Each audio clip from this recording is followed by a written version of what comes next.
The preseason polls for Division I men's and women's tennis have been released.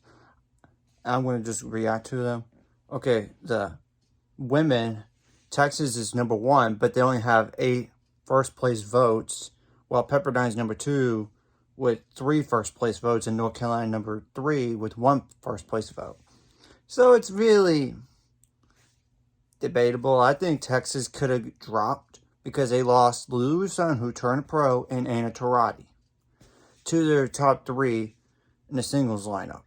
But I totally understand because of the national championship, but I still would have moved them back a little bit.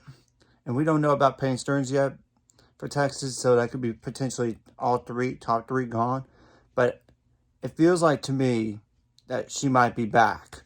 But they have not updated their roster recently, so especially with them getting another player coming in the spring.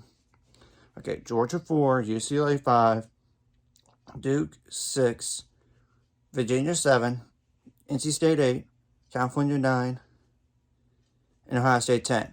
I totally get why on NC State because of last year, but they did lose some players, so they're probably basing on like last year's stuff and maybe in this past fall as well.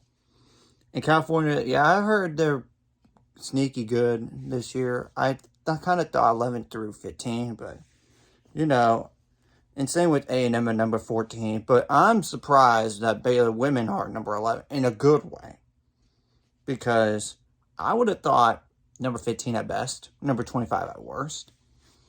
But you know, that's a pretty good surprise to me. And Stanford's number 17. Keep that in mind. I think they could move up as the season goes on. They just need to prove themselves. But yeah, it's pretty interesting. And they do have the Ivy League schools back, like Princeton is number 23. That could be a dangerous opponent for whoever plays them.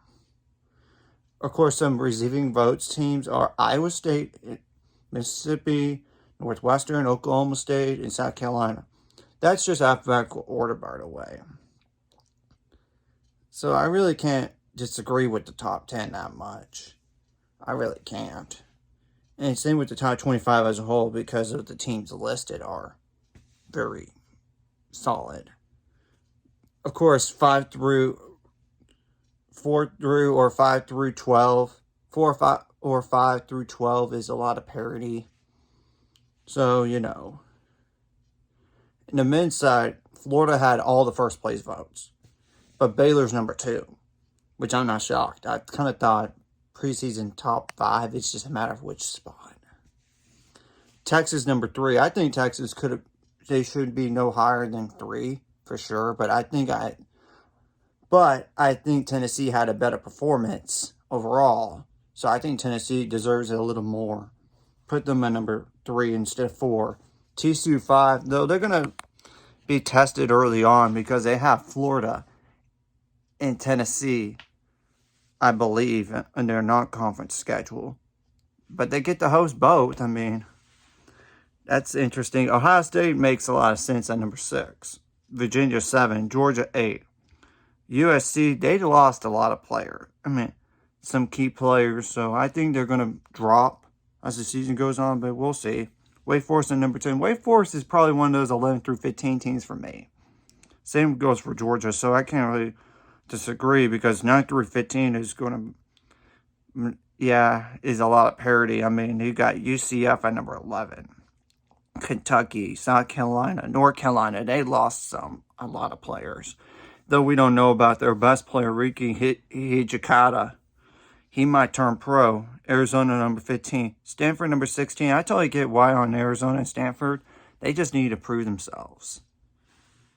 But I think they could have easily been in the top 10 because of the parity. But we'll see. A&M definitely deserved to be number 19.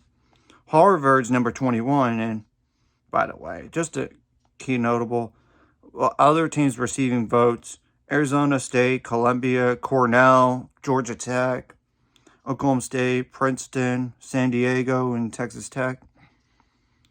It's good to have the Ivy Leagues back, but I know this uptick in COVID could really throw some teams off again. We'll see what happens. And The Big 12 has nearly every team in the top 25 except 2 teams. I mean, that's pretty good. I mean, anyways, if you like this content, hit the like, subscribe button, and I'll see you guys later.